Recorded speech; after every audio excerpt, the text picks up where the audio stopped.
Hey everyone, I'm Jay and welcome to my YouTube channel. In today's video, I will be doing a review for The Batman. My first non-spoiler thoughts is it was really good. I think the characters were amazing, the performances, the story, everything. I really enjoyed it and I think the film was great. Time to go more in spoilers, and I think the first thing I want to start with when talking spoilers is with the characters, and of course, I think the first one to start with when talking about the characters is, of course, Batman, played by Robert Pattinson. Everything about Batman was incredible. His skills as a detective, his the way he moves, the way he speaks, his fighting style, everything was incredible. I mean, that scene near the end of the film where he realizes that he has to become a symbol of hope to help Gotham more.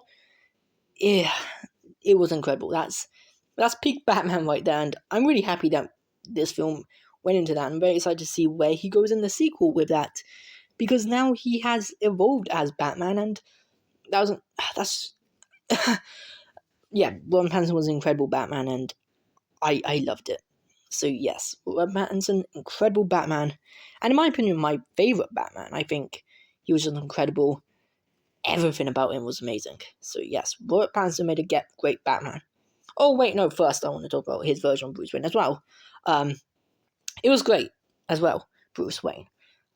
The thing is, though, we didn't really see that because he hadn't created a personality.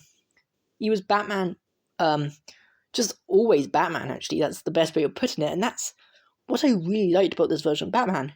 He isn't Bruce Wayne yet, and I think that's incredible. A really cool take on the character, and I like that. So yes, Rob Pattinson, in my opinion, is my favorite Batman actor, and just incredible as Batman. Really excited to see more of him in future sequels, hopefully. I think Zoe Kravitz was incredible as Catwoman. Really enjoyed her in the role, and I think she was fantastic as the character. I do think her story was, I wouldn't say it was bad, but I would say it's very predictable. Her friend, possibly girlfriend, ending up dead. Let's be real, we all knew that was going to happen. Her being Falcone's daughter was, yeah, I predicted that, but that doesn't mean it's always bad. Just very predictable. But I really enjoyed her character, and I hope we see more of her in future sequels or even her own show. Maybe, who knows? But yeah, I think Zoe Kravitz was incredible as Catwoman, and she was incredible. Colin Farrell as the Penguin, incredible. He was hilarious. He was amazing. That's all I have to say. Really, he was completely unrecognizable in the role. Talking about like prosthetics and makeup, and also his voice, completely unrecognizable. But man, Penguin was so good, and I'm so excited for his show coming on HBO Max whenever that happens. But yeah, Penguin, incredible. Going off the Penguin, I want to talk about the Batmobile for the chasing with the Batmobile for a second, because that was incredible.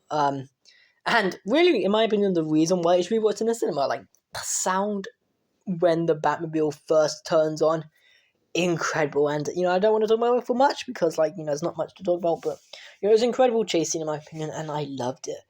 But the sound effects of it in the cinema when it first turned on, incredible. And the Batmobile was amazing in this, and I just loved it. Paul Dano as the Riddler is what I would like to call a absolute perfect casting. He was amazing. Riddler was amazing as a villain. He was terrifying at times, kind of funny at other times, which is amazing, and just everything about the Riddler was amazing. I mean, that scene where he was in Arkham and he was having that mental breakdown when Batman was calling him a psychopath, that's like, I love that, and that is just Riddler. Paul Dano was incredible as the role, as the character in the role, and he was amazing as a villain. I loved him. Jeffrey Wright as Jim Gordon was amazing. I think he was great in the role, and I loved how involved he was in the movie. Him working with Batman to solve the riddles. I think that was incredible, and something that I do think had been lacking in a lot of the Batman movies. So I'm really happy we got to see that, in this. And Jeffrey Wright is incredible as a Gordon. Really excited to see him in future projects. possibly the GCPD show, and that's still happening. I'm going to make a video talking about that tomorrow, about what I think is going on with that show, but, Jeffrey Wright, incredible as Gordon.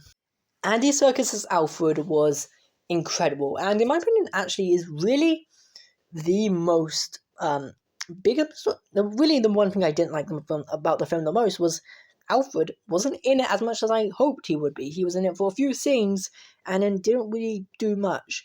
That said, however, Andy Serkis was incredible as the character, and just some of the scenes he was in was incredible. That scene in the hospital where he's talking to Bruce about what Thomas Wayne did, that was an incredible scene. Andy Serkis was amazing in that scene. Just wish we saw more of him because he was so good. Carmine Falcone, played by John Turturro, was amazing. I really enjoyed him in the role.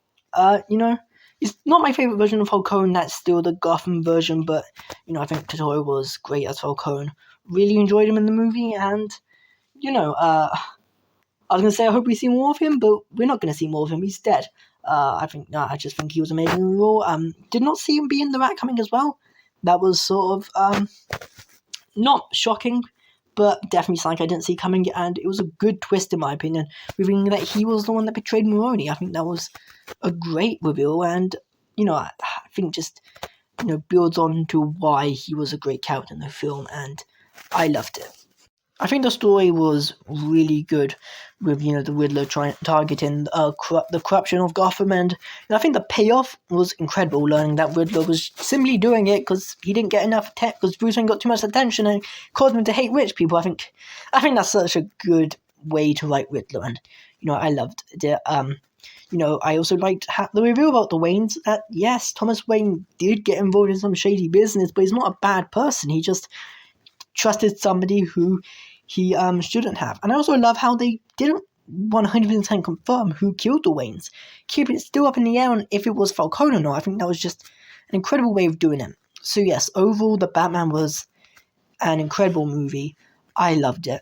And, I'm going to say this right now, a lot of the times when I watch the film, I don't really want to rush back to the cinema and watch it again. I mean, we will, but the Batman is one that I want to watch it as soon as I can, because I loved it so much. So yeah, that was my review for the Batman. Really good. And that's all I have for today's video. Tomorrow probably I'll be doing a video talking about what I want to see more in the future of this universe, and what I want to see happen in sequels and spin-offs. So please look forward to that video. But yeah, that's all I have for today. If you like my video, like it and subscribe, if you haven't already, and comment down below your opinion on this film in the comments below. I'd love to read it all. So for now, goodbye.